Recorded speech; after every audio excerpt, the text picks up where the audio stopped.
එළඹෙන ජූනි මාසයේදී ආරම්භ වීමට නියමිත ශ්‍රී ලංකා කණ්ඩායමේ බටහිර ඉන්දිය කොදෙව් තරඟ සංචාරය සඳහා සහභාගී වීමට ශ්‍රී ලංකා කණ්ඩායම ඊයේ එනම් මැයි 26 වන දින දිවයිනෙන් පිටත්ව ගියා.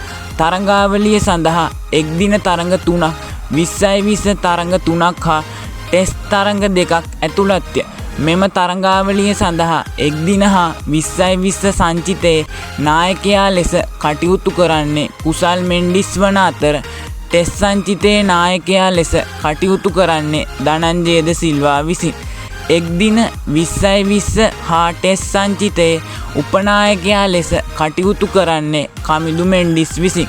ශ්‍රී ලංකා කණ්ඩායමේ කොදෙව් තරඟ සංචාරය ආරම්භමින් පළමු එක් දින තරඟය ජූනි 3 ශ්‍රී ලංකා වේලාවෙන් රාත්‍රී 7:30ට ජමේකා කිංස්ටන්හි සැබයිනා පාක් ක්‍රීඩාංගණයේදී ආරම්භ වීමට නියමිතයි.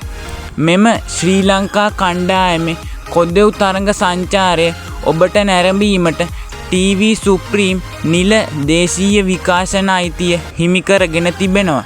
මේ අතර 2026 IPL තරඟාවලියේ පසුගිය මැයි 24 දින කොල්කතා නයිට් රයිඩර්ස් හා දිල්ලි කැපිටල්ස් කණ්ඩායම අතර තරඟය නිමාවට පත් වුණා. එම තරඟයේ මිචෙල් ස්ටාක් දිල්ලි කැපිටල්ස් කණ්ඩායම නියෝජනය කර අතර ශ්‍රී ලංකා ක්‍රීඩක මතීෂ පතිරණ කොල්කතා නයිට් රයිඩර්ස් කණ්ඩායම වෙනුවෙන් එදින තරඟය ක්‍රීඩා කරේ නැහැ.